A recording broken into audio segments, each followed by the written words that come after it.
The gunshot that killed Thomas York's brother echoed in his mind every single day, a phantom sound that haunted him through 3 years of drifting across the dusty plains of Missouri.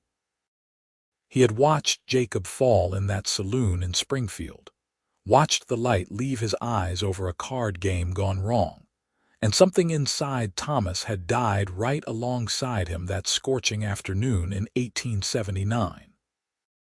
Now it was 1882, and Thomas found himself riding into Nevada, Missouri with nothing but a worn saddle, a tired horse named Dust, and a heart so hollow he figured it might as well have been carved from stone. The town spread before him like dozens of others he had seen, wooden buildings bleached by the sun, dirt streets churned to powder by wagon wheels and boots, and the ever-present smell of horses and leather hanging in the air. He had no particular reason for choosing Nevada over any other town, except that Dust was tired, and Thomas figured one place was as good as another to waste away what remained of his life. He was 29 years old and felt ancient. Thomas dismounted in front of the general store, his joints stiff from riding since dawn. The Missouri heat pressed down on him like a wool blanket, making his worn shirt stick to his back.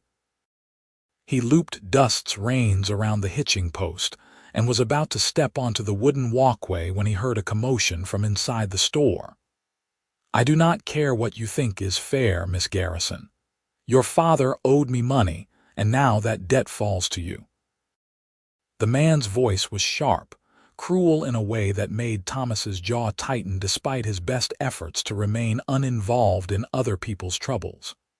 "Mr. Hackett, my father has been dead for 2 months. I need time to sort through his affairs. Surely you can wait another week." The woman's voice was steady, but Thomas could hear the thread of fear running beneath it.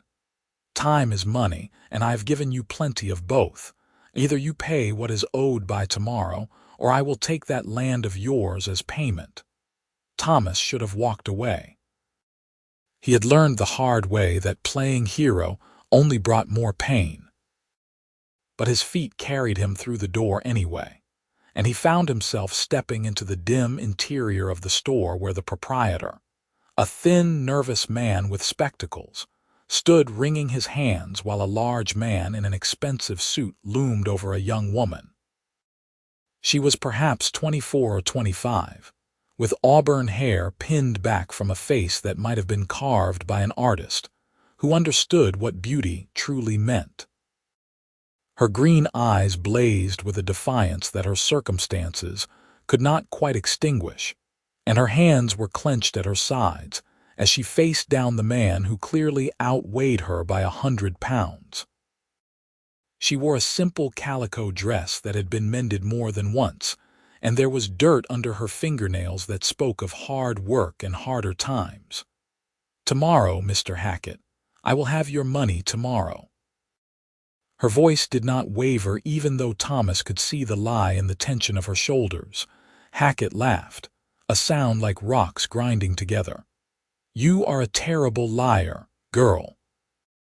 But I will be at your property at noon tomorrow, and if you do not have my $400, you will sign over the deed." He turned to leave and nearly walked into Thomas, who had not moved from his position near the door.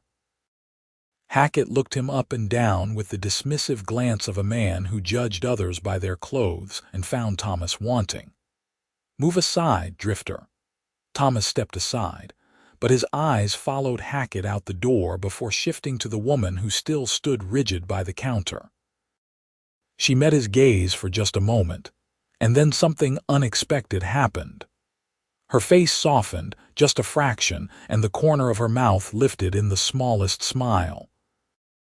It was not a happy smile, but rather one of acknowledgement, a brief moment of shared humanity that said she saw him as a person rather than just another face in a long line of strangers. That smile hit Thomas like a lightning strike. Something stirred in his chest, something he had thought dead and buried alongside Jacob. It was fragile as a bird's egg and just as precious, and he recognized it with a shock that nearly staggered him. Hope. After 3 years of wandering through life like a ghost, he felt hope bloom in his chest like a wildflower breaking through sun-baked earth.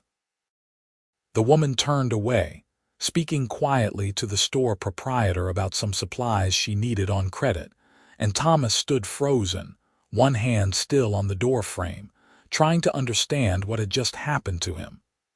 He had seen pretty women before. He had even courted a girl once, back before Jacob died, back when he still believed the world could be good. But this was different. This was not about beauty or attraction, though God knew she was beautiful. This was about that smile, about the way she had looked at him and somehow made him feel human again. "Can I help you, mister?" The proprietor's voice broke through his thoughts. Thomas cleared his throat, suddenly aware that he was staring. "Need some supplies." Coffee, beans, ammunition for a Colt .45. He moved to the counter, carefully keeping some distance from the woman but acutely aware of her presence. Up close he could see the exhaustion in the shadows under her eyes, the worry lines beginning to form on her forehead. She was gathering her few items, a small sack of flour, some salt, and the proprietor was writing numbers in a ledger with a sympathetic expression. "That should hold you for a while, Miss Clara," he said gently. Clara. Her name was Clara. "Thank you, Mr. Peterson. I will settle my account as soon as I can." She gathered her purchases and turned to leave, and Thomas found himself moving before he could think better of it. "Miss Garrison." His voice came out rougher than he intended, scraped raw from disuse and dust. She stopped, turning to face him with a wariness that made his heart ache. She had learned not to trust strangers, and he could not blame her for that. "I could not help but overhear your conversation with that man." "Hackett, was it?" Her chin lifted, pride warring with desperation in her eyes. "That is none of your concern, Mr. York, Thomas York." He pulled his hat from his head, an automatic gesture his mother had drilled into him long ago. "And you are right, it is not my concern, but I have some money saved, and if you need a loan—" "I do not take charity from strangers, Mr. York." Her voice was sharp now, but he could see the way her fingers tightened on her packages, the way her throat worked as she swallowed. "Not charity. A loan. With interest if you prefer, though I am not particular about it." He kept his voice level, non-threatening. "Or if that does not sit right with you, I could use some work. Been on the trail a long time, and I am good with horses, good with my hands. I can fix things, build things. You could pay me in meals and a place to sleep until the debt is worked off." Clara stared at him, and he could see her mind working behind those green eyes, weighing options, calculating risks. Finally she said, "Why would you help me? You do not know me." It was a fair question, and Thomas did not have a good answer. "Because you smiled at me, and I felt something I thought was dead. Because I have been useless for 3 years, and maybe helping you would give me a reason to get up in the morning. Because I am tired of drifting, and you look like someone worth staying for. Because Hackett reminds me of the man who killed my brother, and I have a powerful dislike for bullies." It was not the whole truth, but it was true enough. Something shifted in her expression, a softening around the eyes. "I am sorry about your brother. Me too." The words were inadequate, but they were all he had. She was quiet for a long moment, and then she said, "I have a ranch about 5 miles west of town. Been trying to run it myself since my father passed, but it is too much for one person. The fences need mending, the barn roof leaks, and I have been letting the horses run half wild because I cannot manage them all. If you are serious about working, I have work.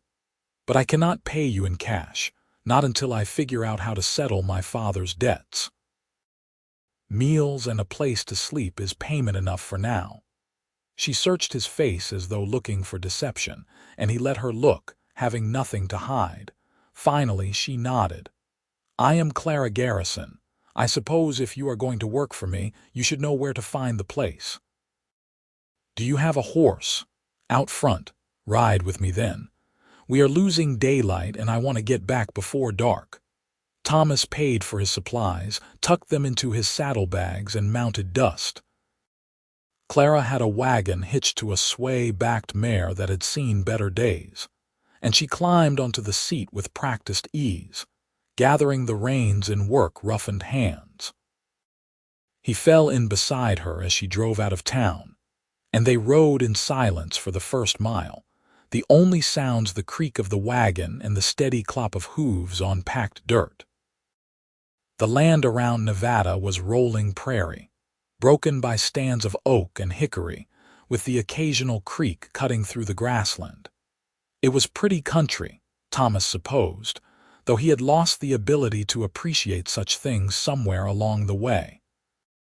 Clara drove with confidence, following a rutted track that led west into the lowering sun. "My father bought this land 15 years ago," she said suddenly, breaking the silence. 200 acres. He had dreams of breeding the finest horses in Missouri. For a while he did well. But then my mother died 6 years back and he started drinking, started making bad decisions, started trusting the wrong people. Thomas listened, not interrupting, sensing that she needed to tell this story. Hackett came around about a year ago, offering to invest in the ranch. Father was desperate, and he took the money without reading the terms carefully. Turns out Hackett was not investing, he was loaning at an interest rate that would choke a bank. When Father died, the debt was $300. Now Hackett says it is $400, and he wants the land more than he wants the money. He has been buying up property all over the county, pushing people out. Men like that always exist, Thomas said quietly. They see other people's suffering as an opportunity. You really think you can help me? There was a vulnerability in her voice that made his chest tighten. I can try. She glanced at him then, really looked at him, and he met her gaze steadily. You have sad eyes, Thomas York. No one had noticed that about him in 3 years.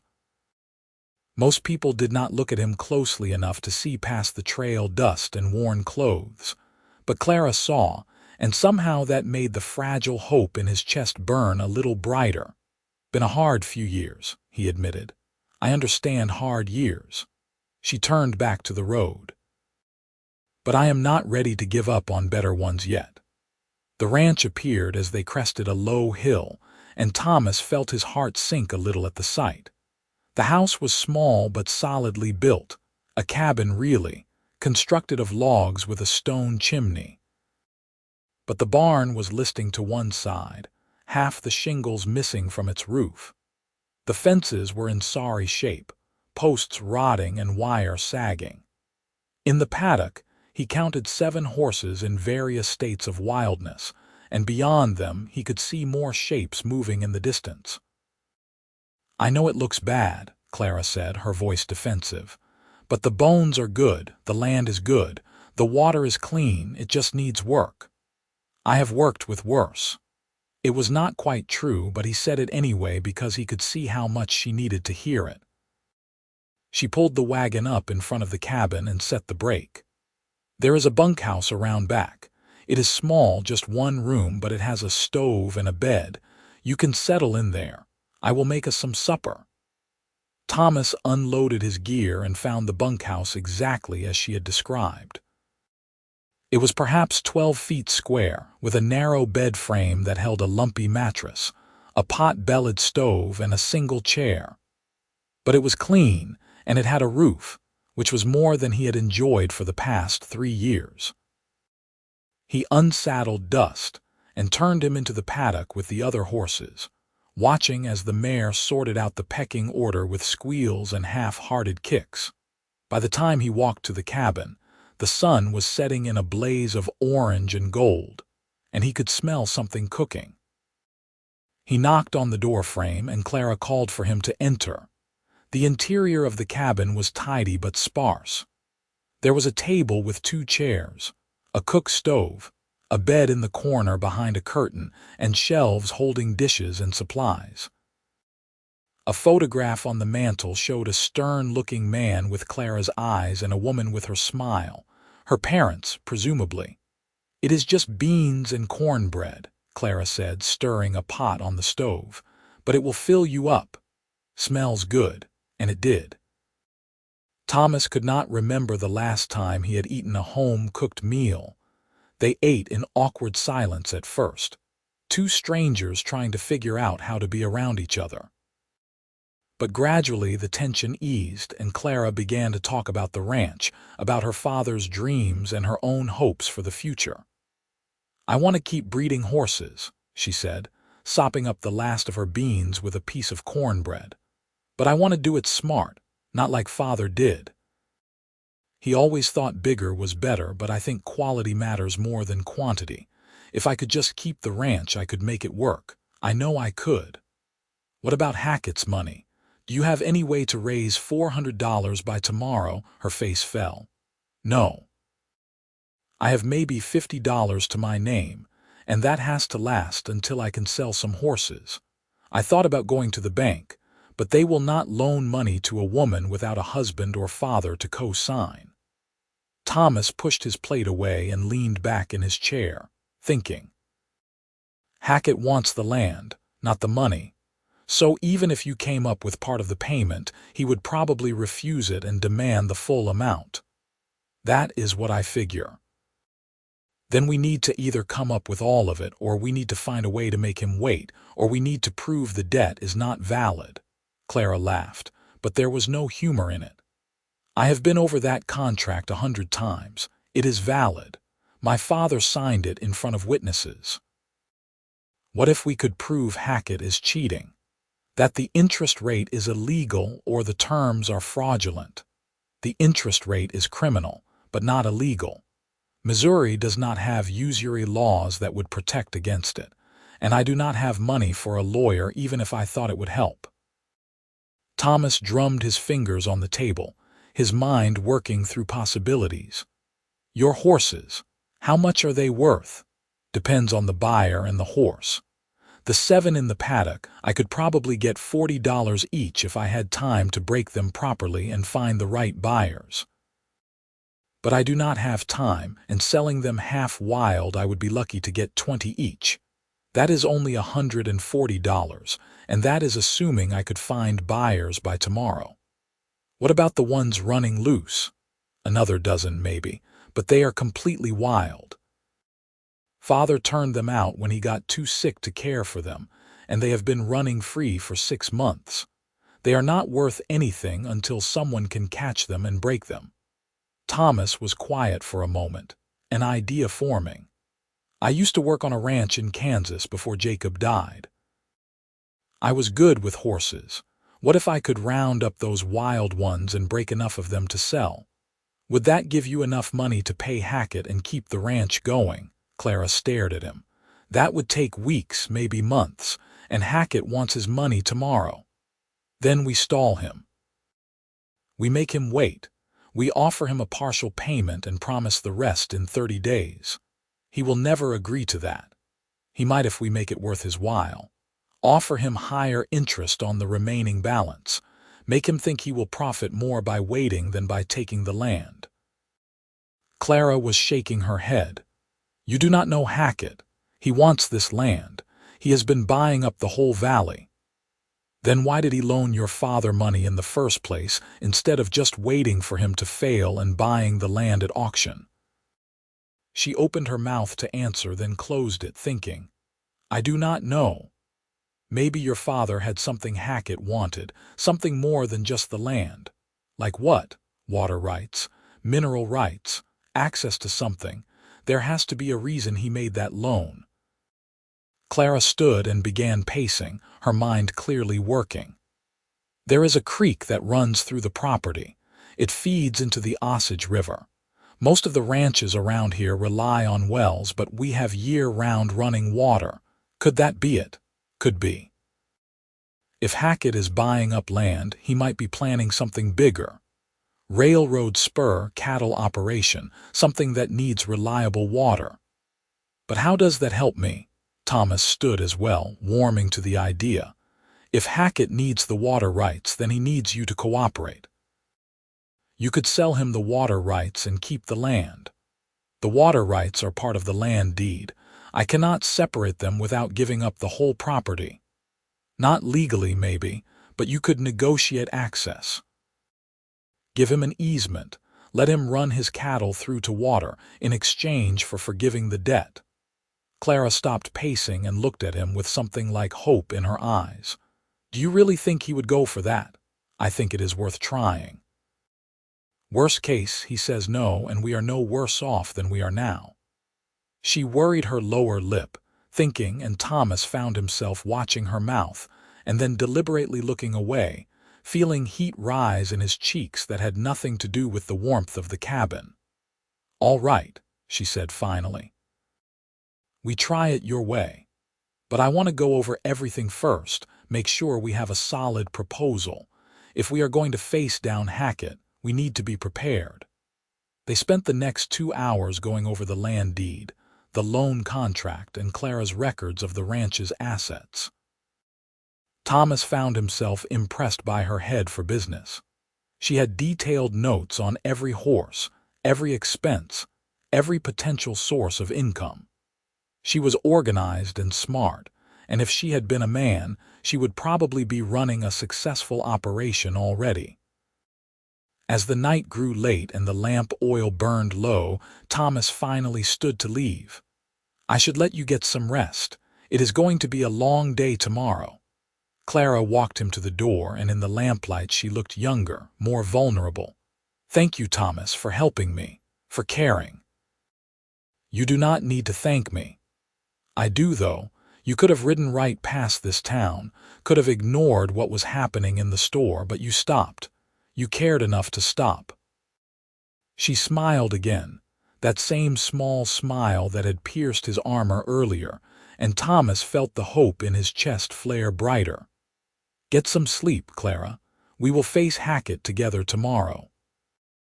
He walked back to the bunkhouse under a sky full of stars, and for the first time in 3 years, he did not hear the phantom echo of that gunshot. Instead, he heard Clara's voice thanking him, saw her smile in his mind's eye, and felt something that might have been peace settling over him.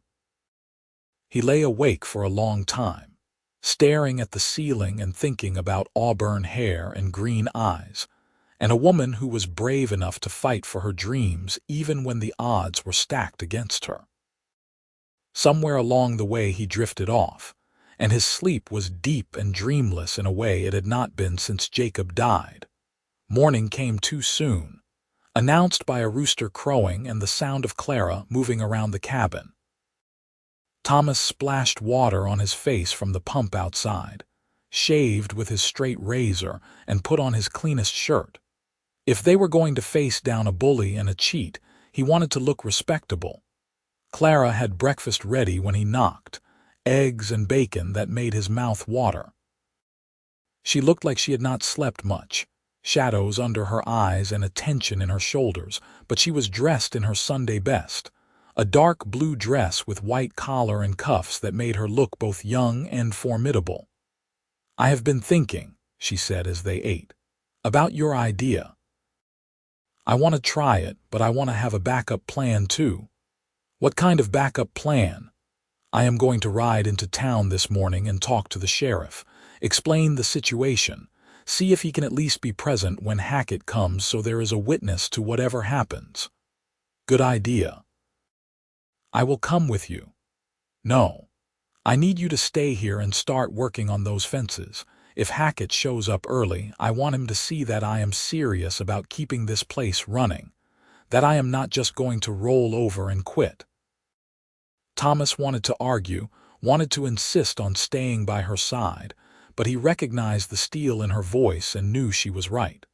All right, but you be careful. Men like Hackett are dangerous when they do not get their way. I have been dealing with dangerous men all my life, Thomas. I can handle Hackett. She left soon after, driving the wagon toward town, and Thomas turned his attention to the ranch. He spent the morning working on the paddock fence, replacing rotted posts and tightening wire. It was good, honest work, the kind that made his muscles ache and his mind quiet. The 7 horses watched him with suspicion, unused to activity after months of neglect. Around noon, he heard the wagon returning, and he looked up to see Clara driving back with the sheriff beside her. Thomas recognized the lawman from town, a gray-haired man with a weathered face and a star pinned to his vest. They pulled up in the yard just as another wagon appeared on the horizon, this one moving fast and kicking up dust. Hackett. Thomas wiped the sweat from his forehead with his sleeve and walked over to stand beside Clara as she climbed down from the wagon. The sheriff, whose name was Morton, positioned himself nearby, his hand resting casually on his gun belt. Hackett's wagon thundered into the yard, and the big man climbed down with a satisfied smile on his face. He was dressed in an expensive suit, complete with watch chain and stickpin, looking every inch the prosperous businessman. "Miss Garrison, I see you have brought the sheriff. Planning on accusing me of something?" His voice was jovial, but his eyes were hard. "Just wanted a witness, Mr. Hackett, to make sure everything is done properly and legally." "Very prudent. I am a great believer in doing things properly and legally. Now, do you have my money?" Clara lifted her chin. "I have a proposal for you, Mr. Hackett, one I think you will find more profitable than taking my land." Hackett's smile dimmed. "I am not interested in proposals. I am interested in $400 or a land deed. Hear me out. If you take my land, you get 200 acres and the water rights to Willow Creek. But what you really need is the water. Is that not right? You are buying up all the land in this valley, and you need a reliable water source for whatever you are planning." Hackett's expression went carefully blank, which told Thomas they had guessed right. Clara continued, her voice steady and confident. "I am proposing that I keep my land, but I give you an easement for water access. You can run your cattle through to drink. You can even divert a portion of the creek for irrigation, in exchange for forgiving my father's debt." "That is ridiculous. Why would I settle for an easement when I can own the land outright?" "Because if you take the land, every rancher in the valley is going to know you cheated a woman out of her inheritance. They are going to wonder if you will do the same to them. But if you negotiate in good faith, if you show that you are willing to work with your neighbors, you will earn their trust, and trust is worth more than 200 acres. It was a good argument, and Thomas could see Hackett considering it. But then the big man shook his head. "No deal. I want the land." "Why?" Clara pressed. "What is on this land that you want so badly? It is not the best grazing, the soil is not particularly rich. What am I missing?" Hackett's jaw tightened. "That is my business." Sheriff Morton stepped forward then, his voice casual but carrying authority. "Seems like a fair question, Mr. Hackett. You have been buying up a lot of land lately. Makes folks wonder what you are up to." "I am a businessman, Sheriff. I invest where I see opportunity. There is nothing illegal about that." "No, there is not. But there might be something illegal about loan sharking and extortion." Hackett's face went red. "That is a serious accusation."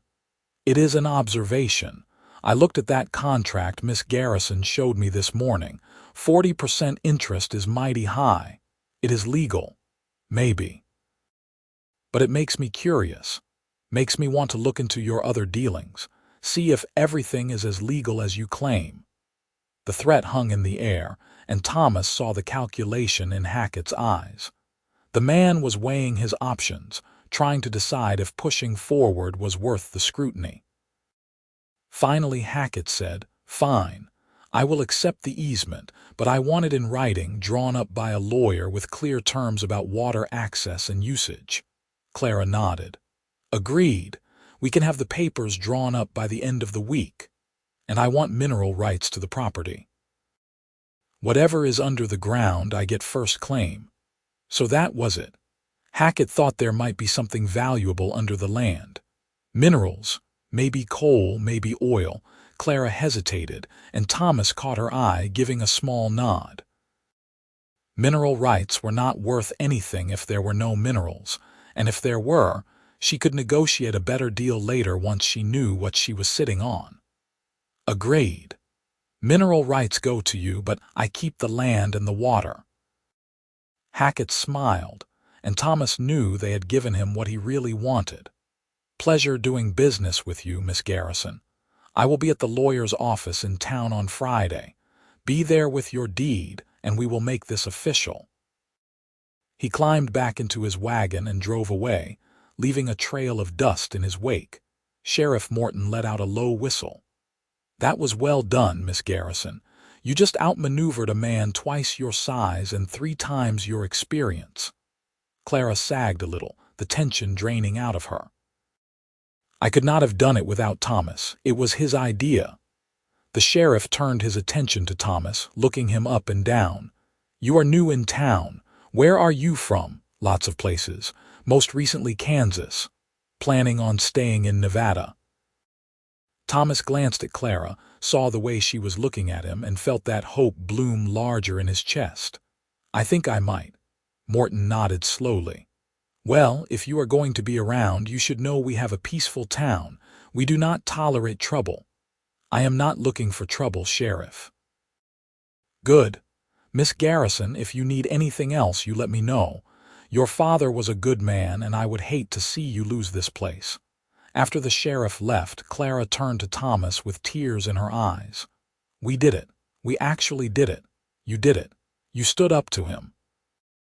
We did it together. She reached out impulsively and took his hand, and Thomas felt the touch like an electric current running up his arm. Her hand was warm and work-roughened, and it fit perfectly in his larger one. They stood like that for a moment, hands clasped, neither wanting to break the connection. Then Clara blushed and pulled away, tucking a strand of hair behind her ear. I should make us some lunch. You must be starving after working all morning. I could eat. They walked toward the cabin together, and Thomas felt something shifting inside him, something fundamental. For 3 years he had been drifting, barely alive, going through the motions of existence without really living. But here, with Clara, he felt himself waking up. The world had color again.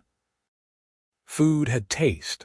The sun felt warm instead of just hot. Over the next few weeks, Thomas threw himself into working on the ranch. He repaired the barn roof, replaced rotted fence posts, and began the long process of gentling the wild horses. Clara worked beside him when she could, and they fell into an easy rhythm, learning each other's strengths and habits. He learned that she sang while she worked, old hymns and folk songs in a voice that was clear and sweet. He learned that she had a temper when things went wrong, but that she laughed easily when they went right. He learned that she was stubborn and proud and brave and kind, and with each discovery, he felt himself falling deeper into something he had thought he would never feel again: love. It terrified him. One evening they were working together to break one of the paddock horses, a spirited mare with a white blaze on her forehead. Thomas had the lead rope, talking softly to the animal while Clara stood nearby with a saddle blanket. She is beautiful, Clara said, watching the mare dance and toss her head. My father called her Starlight because of that marking. Good name. Thomas let the mare sniff his hand, establishing trust. She has good lines, smart eyes. She will make someone a fine mount once we get her trained. I do not want to sell her. Clara's voice was quiet. I know we need the money, but she was Father's favorite. I want to keep at least one of his horses. Thomas looked at her and saw the grief she carried, the weight of losing her father and nearly losing everything he had built. Then we keep her. We will sell the others. Can we afford that? We will make it work. Clara moved closer to help him with the mare, and suddenly they were standing very close, close enough that he could smell the soap she used, could see the small scar on her cheekbone that she had gotten falling from a horse when she was 12. Thomas. Her voice was barely above a whisper. Yes. Why did you really stop that day in the store? The real reason. He could have lied, could have given her the same answer about hating bullies, but something in her eyes made him want to tell the truth. Because you smiled at me, and for the first time in 3 years I felt hope. Clara's breath caught, and he saw her eyes widen. Hope! My brother died 3 years ago, and I have been walking around dead inside ever since, going through the motions but not really living. And then you smiled at me, just this small, sad smile like you saw me as a person, and something inside me woke up. I cannot explain it better than that. Thomas. She reached up and touched his face, her fingers gentle against his bearded cheek. I am glad you stopped. I am glad you cared. He turned his head slightly, pressing into her touch, and saw the answer in her eyes before he asked the question. Clara, can I kiss you? Yes. He bent slowly, giving her time to change her mind, but she did not pull away. Their lips met softly at first, tentative and questioning, and then with more certainty as she leaned into him and his arms came around her. The kiss was sweet and tender and full of promise, and when they finally broke apart, Thomas was breathing hard and his heart was pounding. I think I am falling in love with you, he said, the words tumbling out before he could stop them. Clara smiled, that same smile that had started everything, but this time it reached her eyes and lit up her whole face. Good, because I think I am falling in love with you too. They stood in the paddock with the setting sun painting the sky orange and red, holding each other while starlight watched with curious eyes, and Thomas felt the last of the ice around his heart melt away. The weeks turned into months, and summer gave way to fall. Thomas and Clara worked side by side, building the ranch into something profitable and sustainable. They sold 10 of the horses to a buyer from Kansas City, enough to give Clara a financial cushion and buy supplies for the winter. They kept Starlight and 2 other mares that Clara wanted for breeding stock, and Thomas began building proper stalls in the barn.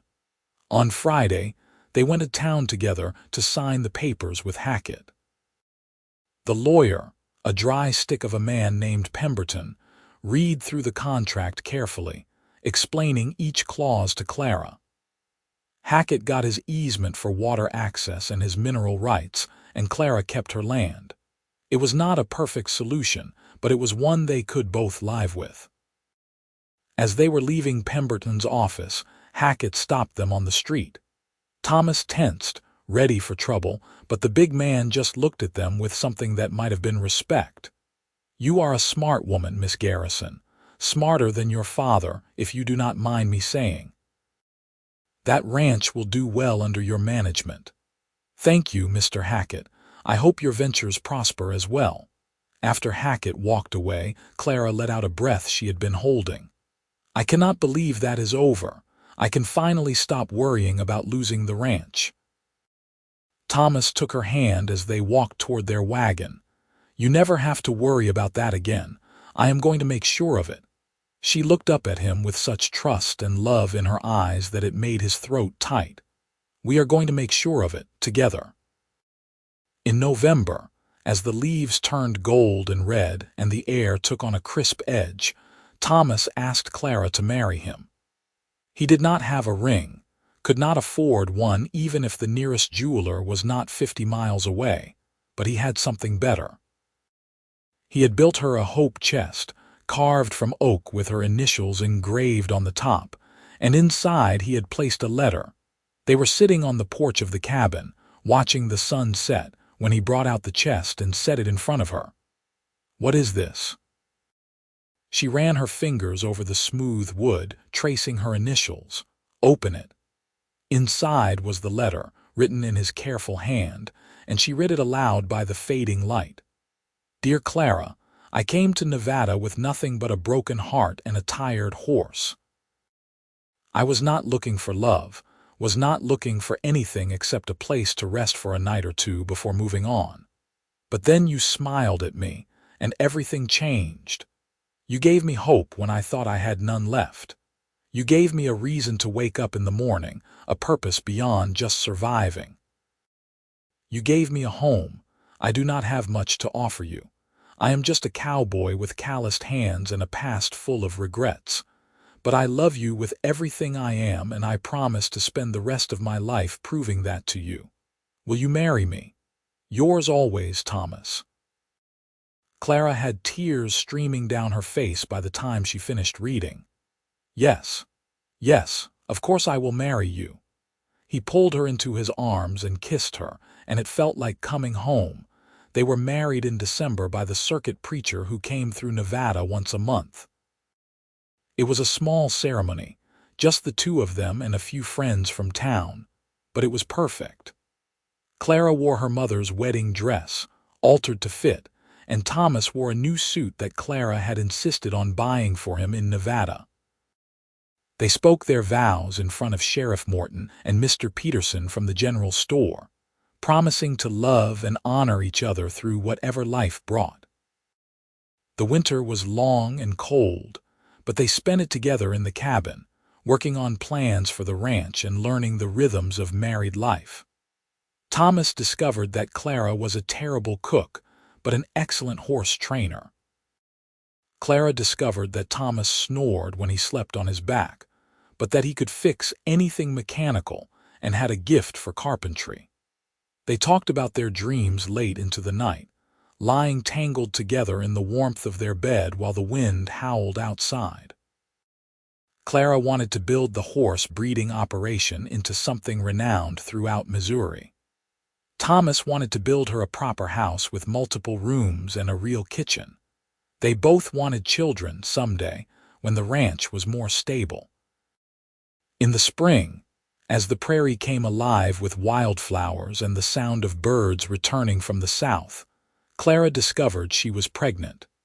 She told Thomas one evening while they were working in the barn, and he picked her up and spun her around, laughing with pure joy.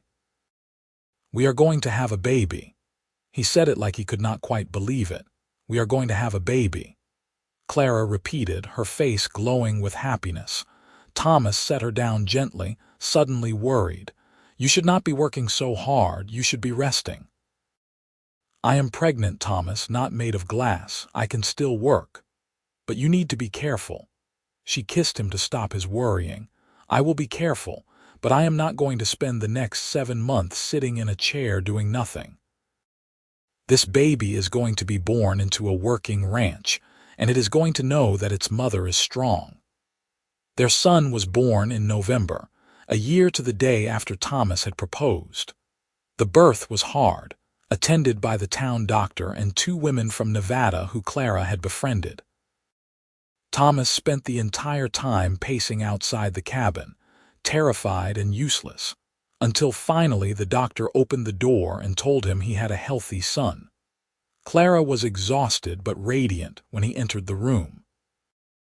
She held a tiny bundle wrapped in blankets, and when she pulled the cloth back to show him his son's face, Thomas felt his heart expand in a way he had not known was possible. "He is perfect," Thomas whispered, touching one tiny fist with a finger that suddenly seemed huge and clumsy. "He has your eyes," Clara said, "and your stubbornness, judging by how long he took to arrive." They named him Jacob Thomas York after Thomas's brother and in honor of new beginnings. Thomas held his son for the first time and felt tears streaming down his face as he looked at this small, perfect human that he and Clara had created together. "I promise I will be a good father," he whispered to Jacob. "I promise I will keep you safe and teach you to be a good man." Clara reached up and touched his arm. "I know you will." The years passed in a rhythm of seasons and growth. The ranch prospered under their joint management, and they became known throughout Missouri for breeding quality horses. Thomas built Clara the house he had promised, a 2-story structure with a real kitchen and a parlor with windows that looked out over the prairie. They added 2 more children, a daughter they named Catherine, who had her mother's auburn hair and stubborn streak, and another son they called Michael, who was quiet and thoughtful. Jacob grew into a serious boy who loved horses as much as his parents did. Catherine was fearless, always climbing things she should not and getting into trouble. Michael preferred books to riding, spending hours reading everything he could get his hands on. Thomas watched his children grow and felt grateful every single day for the chance twist of fate that had brought him to Nevada, Missouri. He thought about Jacob sometimes, his brother who had died so senselessly, and he wished things had been different. But he also knew that without that tragedy, he might never have been drifting through Missouri in 1882. He might never have walked into that general store at exactly the right moment. He might never have seen Clara smile. On their 10th wedding anniversary, Thomas took Clara back to the spot where he had first kissed her, in the paddock with the sun setting behind them. Starlight was still there, older now but still beautiful, grazing peacefully with her offspring. "Do you remember the day I asked if I could kiss you?" Thomas asked, holding Clara close. "I remember every detail. You were so nervous. I was terrified. I thought you might say no. I could never have said no. I was already falling in love with you." She leaned back to look up at him. "Do you ever regret it? Staying here instead of moving on?" "Not for a single second. You gave me back my life, Clara. You gave me hope and love and a family. You gave me everything. You gave me those things too. I was about to lose everything when you walked into that store. You saved me." We saved each other. They stood together as the sun set, painting the sky in shades of orange and gold and purple, and Thomas thought about hope. How it could die in a single moment of violence, and how it could bloom again in the space of a smile. How it could sustain you through hard times and make good times even better. How it could turn a lonely cowboy into a husband and father, and a struggling ranch into a home. Clara rested her head on his shoulder, and Thomas pressed a kiss to her hair, breathing in the familiar scent of her. After all these years, his heart still jumped a little whenever she smiled at him. That hope that had first bloomed in his chest 10 years ago had never faded. If anything, it had grown stronger with every passing day. Their children were playing in the yard, their laughter carrying on the evening breeze. Jacob was showing Catherine how to rope a fence post while Michael read a book on the porch steps. Inside the house, lamps were being lit against the gathering darkness, throwing warm yellow light through the windows. This was home.